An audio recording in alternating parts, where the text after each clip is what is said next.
근데 임차를 맞추게 되면은 내 돈 1,500만 원 가지고 이제 이 아파트를 최종적으로는 세팅이 된 거고, 이자 비용은 월세로 이제 메꿔지니까 1,500만 원 들어가서 이 물건을 세팅을 한 거 라고 보면 돼. 이렇게 해서 이제 1년 동안이 나는 좀 시세 차익을 보겠다 라고 할 수도 있고, 이제 1년 동안에 이제 기다리면 아파트는 올라갈 수도 있잖아.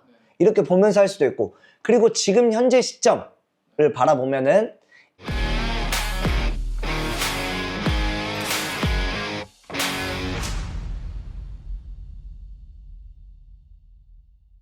이제 양도라는 게 나와. 이제 우리는 취득할 때 이제 취득세 대략적으로 이해했지.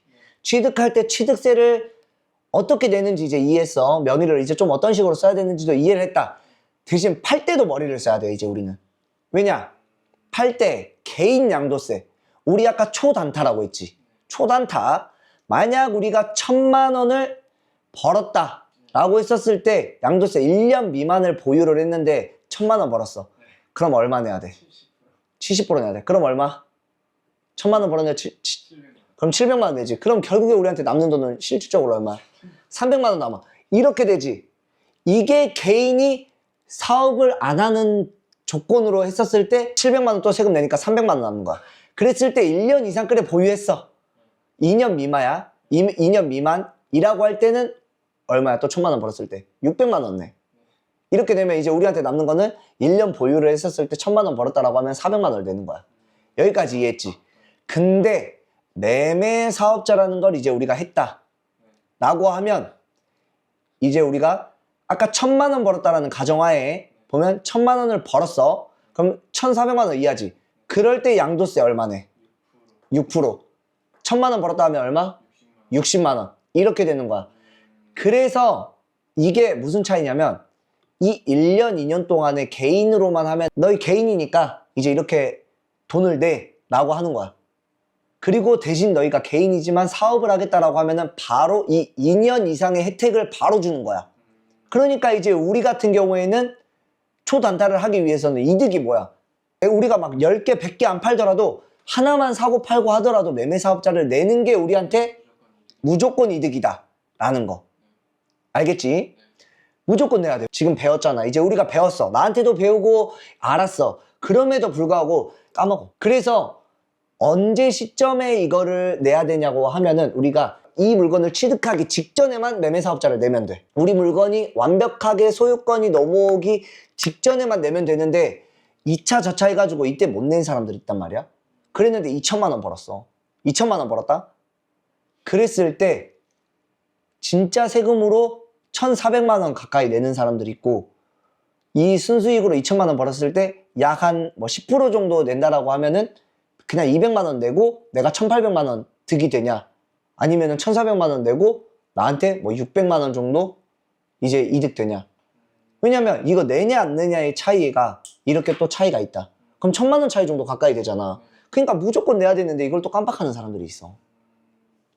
그래서 경매를 할 때 이제 우리가 주거용을 이렇게 뭐 매매 사업자를 사업을 무조건 나는 하겠다라고 하는 것만 내는 게 아니라 우리가 하나를 하더라도 이렇게 내면서 해야지 우리한테 확실하게 우리한테 이득이 있다.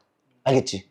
모르는 사람들은 야 그거 1년 안에 팔면은 70% 내면 뭐 남는 게 있냐. 뭐 그렇게 팔아가지고 1,000만 원 내도 나라에 700만 원 주고 너한테 300만 원 남는데 300만 원 내서 뭐 하려고 하냐.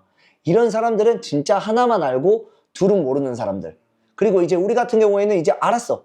취득하는 경우에도 1% 내는 방법 알았고 1,000만 원을 벌더라도 6%만 뭐 내는 방법들을 이제 알았잖아. 이제 이렇게 해서 이제 우리는 이런 식으로 양도세까지도 생각을 하면서 투자를 해야 된다라는 거. 이해했지? 그래서 이제 우리가 경매를 들어갈 때 처음에 명의도 있지만 이 명의 하는 것도 취득할 때 들어가는 거고, 양도할 때도 양도세에서 차이가 있으니까 양도세 전략하는 방법들 이제 이렇게 배우는 거. 그 다음에 제일 중요하게 생각하는 거가 있는데 이제 대출이라는 게 있어. 대출. 이제 대출을 가장 많이 궁금해하는데, 대출을 어떻게 궁금해하냐면은 이제 우리가 낙찰을 받았어. 그러면 이제 우리가 100% 다 우리 돈 가지고 하나? 아니지. 대출을 받는단 말이야. 이 대출에 있어서에 보면 개인은 이제 우리가 각 물건들이 있지. 그런데 개인 먼저 갈게.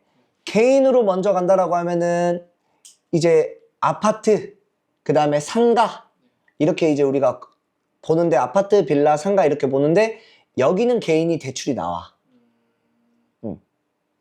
통상적으로 어느 정도라고 보면 되냐면 낙찰가의 80%, 감정가의 60% 이렇게 좀 보면 돼. 알겠지?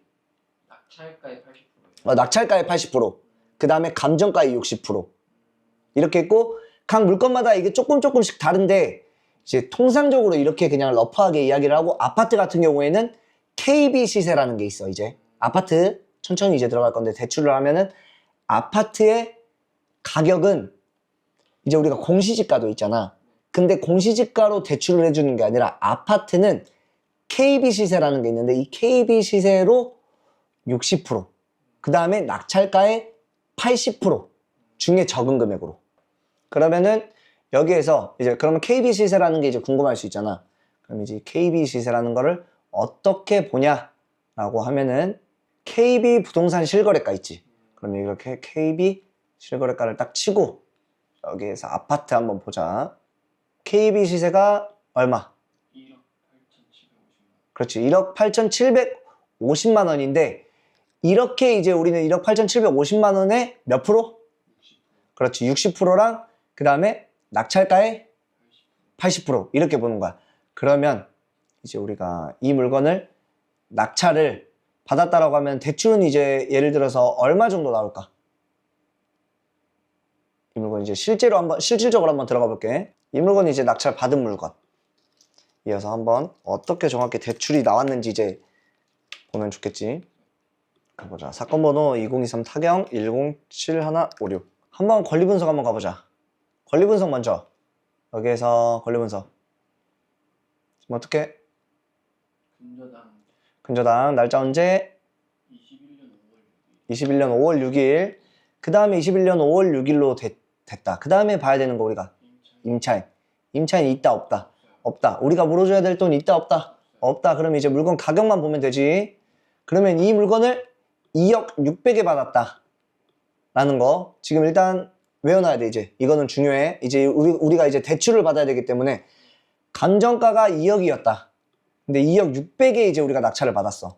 그러면 이제 이 아파트의 가격을 조사를 해야 되는데, 이제 우리가 헷갈릴 때 지금 대출을 보지만 우리가 이 아파트가 정확히 얼마인지 이렇게 대략적으로 봐야 되잖아. 그러면 이 아파트가 313동 1층 106호. 그러면 여기 몇 평이다.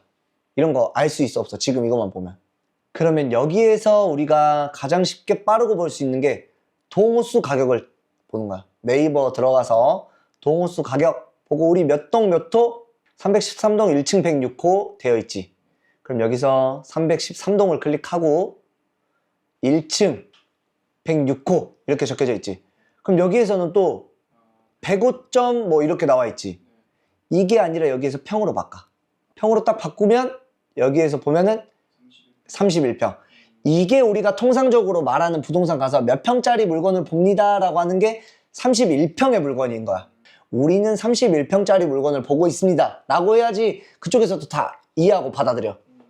이해했지? 그래서 이렇게 보고 여기에 이제 공시지가까지 같이 나와. 여기에 지금 이게 공시지가가 그러면 1억 3,100만 원 이렇게 보이지? 공시지가 1억 3,100만 원 이렇게 나와 있고, 우리 거 몇 평? 31평. 그러면 이제 우리가 생각 한번 해보자. 이제 진짜 이제 우리 물건으로라고 봤었을 때 어떻게 봐야 되냐면은 낙찰가 얼마였어? 낙찰가는 2억 600만 원. 2억 600만 원. 2억 600에 낙찰을 받았다. 라고 하고 2억 600에 낙찰을 받았고 1억 6,400만 원에 대출을 받았어. 그러면 이제 우리가 들어가는 돈이 얼마였어? 여기서 그러면 낙찰가에서 대출 금액을 한번 빼보자. 뭐 4,200. 그렇지.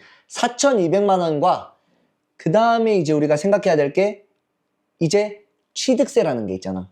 아까 취득세랑 그 다음에 이제 이거 취득을 하게 되면은 우리가 바로 취득하는 게 아니라 여기서 비용이 한 가지 더 들어가. 우리가 만약에 일반적으로 그냥 부동산 사장님이랑 계약을 하게 되면은 뭐 월세든 전세든 매도를 하게 되면 우리가 공인중개사 사장님한테 수수료를 주지. 우리는 이제 법원에서 이렇게 취득을 했으니까 취득세는 당연히 내고 대신에 이 법원 서류들을 다 정리해주는 사람이 필요로 해. 무조건 대출을 받게 되면은. 왜냐면 우리가 개인적으로 뭐 법원 이렇게 서류들을 다 정리할 수 없단 말이야. 그래서 법무사라는 사람에게 수수료를 줘. 이 수수료도 우리가 알아야 될 게 법무사들이 이걸로 많이 모르니까 얼마를 줘야 되는지 모르니까 우리가 일반적으로 공인중개사 사장님한테는 뭐 월세 계약하면 얼마 뭐 그 다음에 매도나 매수를 하게 되면 몇 프로 이렇게 주는 게 딱 정해져 있단 말이야. 근데 법무사 같은 경우는 안 정해져 있어. 이게 법적으로는 정해져 있는데 몰라 사람들이. 그래서 이것도 많게는 우리가 2억짜리를 취득했는데 법무사 비용으로 500만 원 청구하는 경우도 있어. 그래서 이제 우리도 이런 것들도 알아야 된다 라는 거 알겠지? 그러면은 이제 법무사 비용을 대략적으로 여기에서 취득을 했을 때 취득세 비용이 얼마일까? 우리 이제 생애 첫 주택이니까 얼마 들어가? 몇 프로? 1.1%. 그렇지, 1.1%. 그러면 이제 우리가 2억 600만 원에 취득을 했으니까 210만 원 정도 나왔다라고 하고 그 다음에 법무비는 90만 원 정도 들어갔어. 여기에서는. 그래서 총 들어간 비용이 300만 원이라고 보면 돼. 그러면 이제 우리가 아까 4,200만 원 들어갔다라고 했지. 200만 원으로 우리가 실제로 투자를 했다라고 했잖아. 대신 취득세하고 법무사비 포함하면은 4,500만 원 들어간 거야. 300만 원 이제 추가가 됐으니까. 이해했지? 그러면 이제 우리는 이 물건을 진짜 취득하게 되는 실제 투자 비용이 4,500만 원인 거야. 그러니까 2억 600만 원 아파트를 취득하기 위해서 진짜 내 물건까지 오는 가격이 얼마냐? 라고 하면은 4,500만 원 가지고 이거를 이제 취득을 했다라고 보면 돼. 알겠지?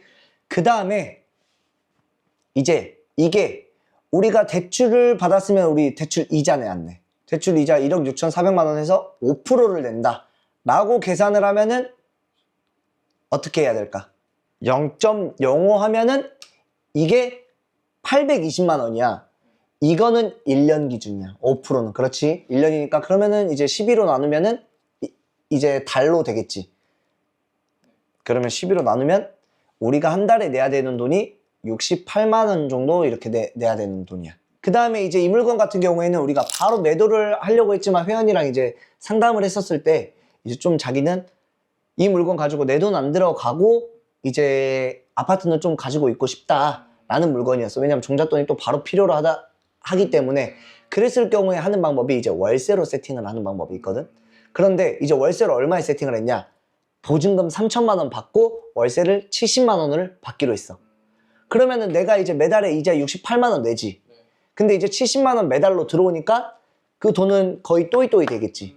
이제 이렇게 아파트를 만들어 놓고 그 다음에 3천만 원 또 들어왔어. 그럼 우리 맨 처음에 우리 돈 얼마 들어갔어? 4,500만 원 들어왔지. 근데 임차를 맞추게 되면은 내 돈 1,500만 원 가지고 이제 이 아파트를 최종적으로는 세팅이 된 거고 이자 비용은 월세로 이제 메꿔지니까 1,500만 원 들어가서 이 물건을 세팅을 한 거. 라고 보면 돼. 이렇게 해서 이제 1년 동안에 나는 좀 시세 차익을 보겠다 라고 할 수도 있고 이제 1년 동안에 이제 기다리면 아파트는 올라갈 수도 있잖아.